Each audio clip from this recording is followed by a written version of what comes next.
Those of you who have been following my videos for a while have noticed that I am looking at possibly switching carriers, and the main draw for that was the iPhone.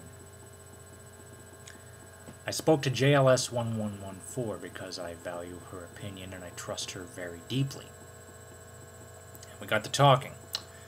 She has a friend who used to work for Verizon and, like me, is something of a tech junkie.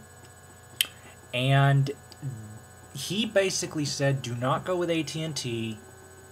The reason those people went with it, the reason the people that are on AT&T are getting such good coverage and good luck with it is because they put down all the money for the really expensive phones. And I'm talking about their, quite frankly, the top of the line stuff. And that is not necessarily something that I was looking at. I mean, I don't want something that's bare bones, but I don't need top of the line either. Something in the middle will be just fine.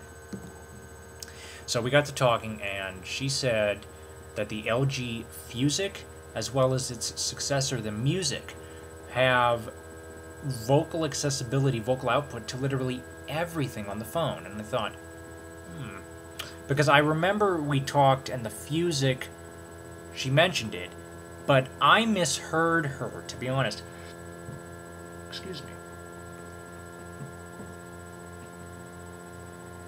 I misheard her in that I thought that with the Music, with the successor to the Fusic, they removed all accessibility. I was wrong. They kept it. Now,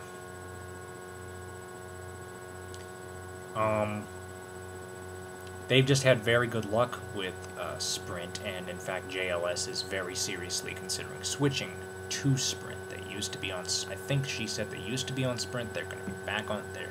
She's looking at moving back to Sprint. The one person in our group who said to go to AT&T is not as well versed in the technological sense as we are. So I trust both her opinion and this other individual's opinion. I do plan to have her on possibly this weekend as a follow-up to this video to carry out some dialogue with me. But in the meantime, I have a question. For those of you who are on Sprint, how has your experience been with it? I've actually got a few friends who are on Sprint, and neither of them has complained whatsoever. I've heard that Sprint has some special services that are meant for people, specifically with people with vision impairments. And as far as like user interface of their phones, I heard from Noah from PhoneDoc.com that the Sprint devices happen to be the most customizable. And I've seen the user interface they're using on their phones, and it happens to be, I think, a lot more straightforward than what Verizon's doing. So, people on Sprint, your experiences? I did check the rates. They seem to be about equal to Verizon.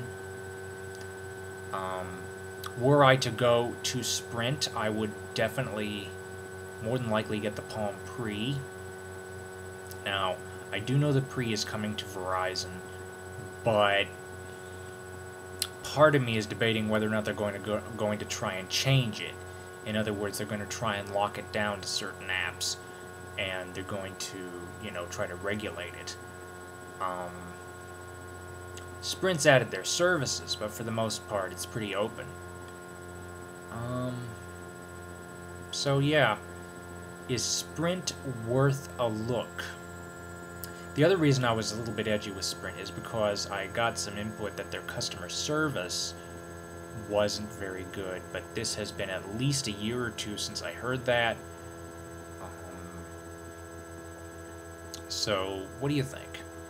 And I do plan to have JLS1114 on here, if possible, sometime in the next couple of days, to do a follow-up with this.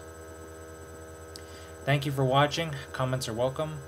Insults against me will get you blocked. And have a nice day.